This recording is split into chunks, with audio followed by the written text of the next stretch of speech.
Welcome back to my channel Fast Fix Techno. आज की इस वीडियो में मैं आपको बताने जा रहा हूँ आई चार्जर रीडिंग के बारे में। जब हम आई चार्जर को लगाते हैं तो उसमें कितनी रीडिंग आती है, तो हमें किस पे चेक करना चाहिए सबसे पहले, उस चीज के बारे में आज हम इस वीडियो में डिस्कस करेंगे। तो 6 पिन पोर्ट ऐसा दिखता है, आई चार्जर कहते हैं जिसे हम, कुछ ऐसा दिखता है। ये सनशाइन का है, आप कोई सी भी कंपनी का ले सकते हो, सब पे रीडिंग इक्वली चेक होती है।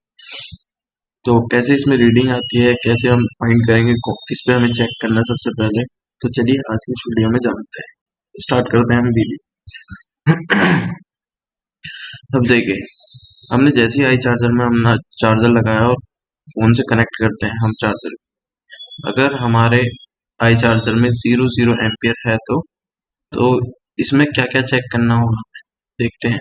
सबसे पहले यूएसबी केबल को चेक करेंगे हम, जो हमने केबल लगाई है वो प्रॉपर ओके है या नहीं, ठीक है।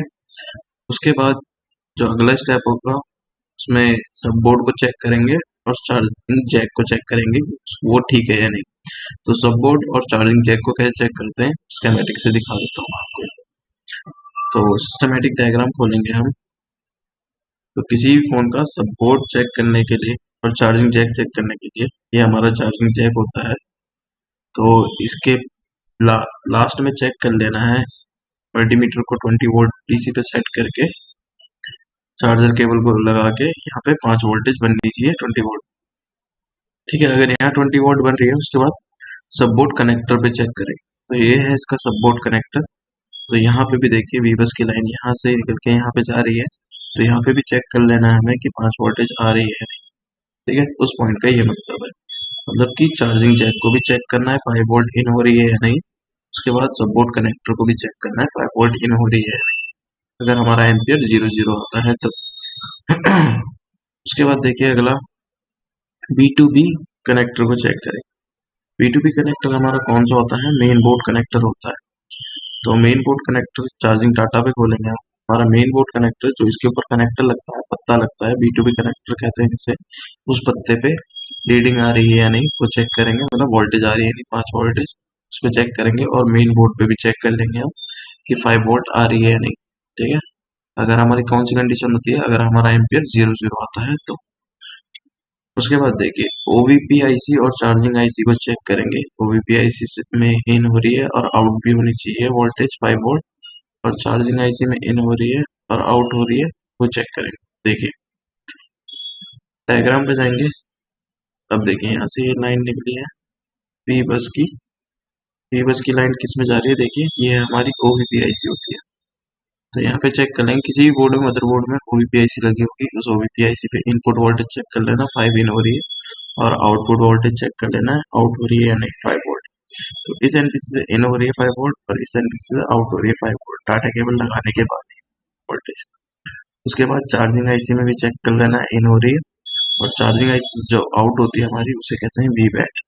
वी बैट लाइन ये वाली है, इस एनपीसी से आउट होगी और जाती कहाँ है ये वी बैट लाइन, सीधा बैटरी कनेक्ट। देखिए वी बैट लाइन है, तो वी बैट लाइन को भी चेक कर लेना है चार्जिंग आईसी से आउट हो रही है, ठीक है। इतना चेक कर लेना है। अगर ये 0 आ रहा है तो उसके बाद पूरे बूट सीक्वेंस को तो चेक करना ही है, बस ये आइडिया देता है हमें कहाँ सबसे पहले काम करना है, ठीक है।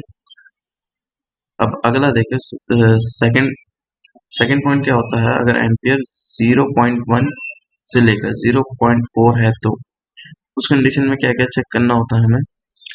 Check VPS line, VPS line चेक करेंगे, वीपीएस लाइन शॉर्ट तो नहीं है, कहीं ओपन तो नहीं हो गई। वीपीएस लाइन चेक करेंगे। अब वीपीएस लाइन कहाँ बनती है देखते हैं।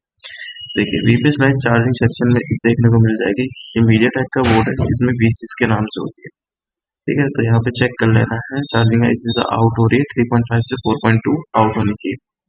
वीपीएस कॉइल को भी देख लेंगे हम, वीपीएस कॉइल सही है या नहीं। अब उसके बाद 0.1 से 0.4 एम्पियर ले रहा है तो चेक करेंगे। बूट कैप को भी चेक करना पड़ता है। अब बूट कैपेसिटर हमारा वीपीएस लाइन में ही मिलता है। देखिए ये वाला होगा इसका बूट कैपेसिटर। तो बूट कैपेसिटर अगर आपको जानना है कैसे पहचानते हैं, मैंने चार्जिंग सेक्शन में बता रखा है, आप जाके चार्जिंग सेक्शन में देख सकते हैं मेरी वीडियो में, मैं आपको बायो में लिंक दे दूंगा उसका। तो यहाँ पे चेक कर सकते हैं बूट कैपेसिटर सही है या नहीं। उसके बाद जब बूट कैपेसिटर भी हमारा ओके है तो उसके बाद चेक करेंगे प्राइमरी लाइन और सेकेंडरी लाइन में कोई शॉर्टिंग तो नहीं है। प्राइमरी लाइन और सेकेंडरी लाइन में भी मैंने वीडियो बना रखी है, उसके भी डिस्क्रिप्शन में मैं लिंक दे दूंगा अगर किसी को नहीं पता है तो। उसके बाद चेक करेंगे बैट आईडी और बैट ऑन की लाइन। तो देखिए बैट आईडी और बैट ऑन की लाइन हमारी बैटरी कनेक्टर पे ही होती है। तो बैटरी कनेक्टर पे जाएंगे हम यहाँ पे। तो एक होती है हमारी बैट आईडी की लाइन, बैट आईडी की लाइन, और एक होती है बैट ऑन की लाइन। देखिए बैट ऑन की मीडियाटेक के बोर्ड में पावर आईसी से आती है और आईडी की लाइन कहाँ से आती है, सीपीयू से आती है। तो इन दोनों लाइनों को हमें चेक कर लेना है कि ये दोनों लाइन ओके हैं या नहीं। उसके बाद आगे देखेंगे। तो इस कंडीशन में इतना चेक कर लेना है। सबसे पहले जो चीजें चेक करनी है वो ये चेक करनी है, बाकी पूरा बूट सीक्वेंस तो चेक करना ही है। अगर सबसे पहले जो इस इन चीजों में काम करना है, इस रीडिंग में इन जगह काम करना होता है। उसके बाद जो अगली रीडिंग बनती है, एम्पियर आ रहा है 0.4 से 1.1 है, तो क्या करना है। तो सबसे पहले प्रोटोकॉल लाइन चेक करनी है, कोई प्रोटोकॉल लाइन मिस तो नहीं है। सीपीयू और बाकी पावर आईसी के कम्युनिकेशन में जो प्रोटोकॉल्स लाइन होती है वो मिस तो नहीं हो गई है कहीं। डाटा प्लस डाटा माइनस की लाइन चेक करनी है, कहीं लाइन में प्रॉब्लम तो नहीं है। देखिए डाटा प्लस डाटा माइनस बता देता हूँ आपको। तो यहाँ से निकलने के बाद ये देखिए डाटा प्लस डाटा माइनस, तो इसमें शॉर्टिंग तो नहीं है कोई, या ओपन तो नहीं हो गई है, वो चेक कर लेना है। डाटा प्लस डाटा माइनस की लाइन पे कितनी वोल्टेज बनती है वो मैंने चार्जिंग सेक्शन में बता रखा है। उसके बाद देखिए बूट कैपेसिटर को इसमें भी चेक कर लेना है। बैटरी का पीटीसी रजिस्टर की वैल्यू कम होने से भी ये प्रॉब्लम आती है। बैटरी का पीटीसी रजिस्टर होता है, बैटरी के अंदर जो रजिस्टर लगा होता है वो जब अपनी वैल्यू बढ़ा देता है तब भी ये प्रॉब्लम आती है। ऐसी कंडीशन हो सकती है 0.4 से 1.1 हमारा आई चार्जर रीडिंग दे सकता है। उसके बाद ईएमसी की हेल्थ हेल्थ से भी प्रॉब्लम होती है, ईएमसी की हेल्थ से भी प्रॉब्लम होती है, ईएमसी ड्राई होने से भी प्रॉब्लम आती है। ईएमसी को ड्राई मतलब रिकॉल करना पड़ता है। बाकी हमें पूरा बूट सीक्वेंस चेक करना होता है, मगर जो मेनली हमें जगह पे काम करना है इतना एम्पियर आने पे, तो वो ये इन सारी जगहों पे पहले हमें चेक कर लेना है। उसके बाद अगला एम्पियर, अगली कंडीशन है हमारा, अगर एम्पियर आ रहा है हमारा 1.1 से 2.2 है तो कहाँ पे चेक करना है। अगर इतना एम्पियर आता है तो सबसे पहले एएमसी एएमसी में प्रॉब्लम हो सकती है, या फिर सॉफ्टवेयर से रिलेटेड कोई इशू हो सकता है। ठीक है, आई होप आपको वीडियो अच्छी लगी होगी, आपको वीडियो पसंद आई होगी। मेरे चैनल को सब्सक्राइब करिए, बेल आइकन को प्रेस करिए ताकि ऐसी वीडियो आपके लिए ला सके। और कमेंट करके जरूर बताइए नेक्स्ट वीडियो किसके ऊपर चाहिए। तो मिलते हैं तब तक नेक्स्ट वीडियो में, तब के लिए अपना ध्यान रखिए।